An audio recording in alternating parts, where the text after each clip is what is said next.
Alright, so today's build will feature Pennywise from the movie It, or the novel It. Which one you prefer suits either way. So today, I have a rendition of Bill Skarsgård character from the 2017 remake of the movie It.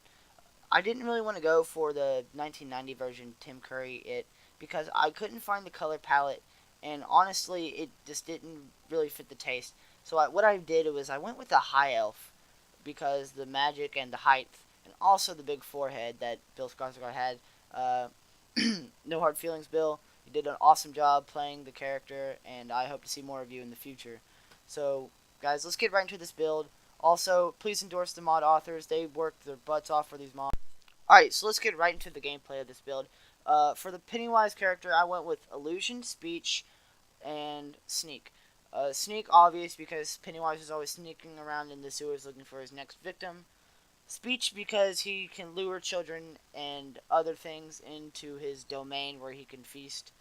And Illusion Magic for the kind of role that he has and how he can mend minds and kind of shape things into reality that he needs to scare the children for them to taste better. I went with Alteration Magic for Paralyze.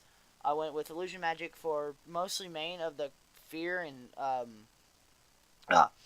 fear and the frenzy spells. Also with invisibility. I also went with Alteration for Detect Life.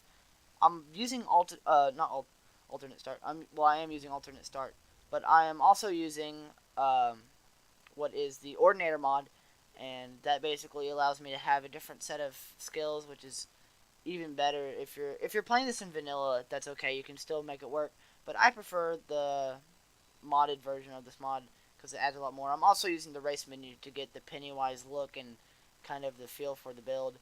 I'm using a high elf, like I said, which is honestly the best build for Pennywise as a mage, because that's what you need to have for the magic portion of this build is a high magic character.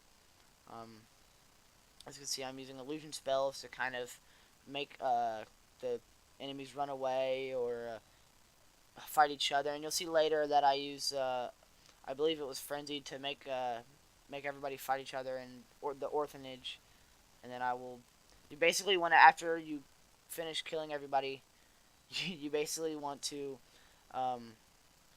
feed on them like a cannibal. So you might want to do the Namir's Ring. You also want to do the Vampire Lord quest or the Vampire quest. Either that, or you want to do Dark Brotherhood for the Jester's Robes. You don't have to play with Jester's Robes. I just think it suits the build better and makes a better kind of playing environment. Alright, so in this portion of the video, I'm just going to show you guys some gameplay that I got at the orphanage. So now what I'm basically doing is I am taking an illusion spell, and I think it was Fury, where I basically made all the other orphans fight each other. Here you can see the one-handed. I just uppercutted that little girl. As you can see here. I'm sorry for the Steam pop-up. I wasn't really expecting that. But, you know, you can never plan for those things. And as you guys can see here, I'm not sure the names of the orphans, so I'm not really sure who they are, but kid pulled a dagger, and then he dies, which I thought was pretty funny. There you go. See, sorry for the Steam pop-up. So basically what you want to do is play illusionist kind of mage with this character, and you would have a fun time. So as you guys can see here, it's a really fun build to play. Works pretty good in expert, and as you guys see, this is the comedy side of my It character. There you guys go. I hope you liked this Skyrim build. Please endorse, and it was really fun making this build for you guys. Like, subscribe, endorse, comment, whatever, and I'll leave the mods in the description. Yeah, I can imagine. Poor guy out! Cleaned up! Tell him! Tell him!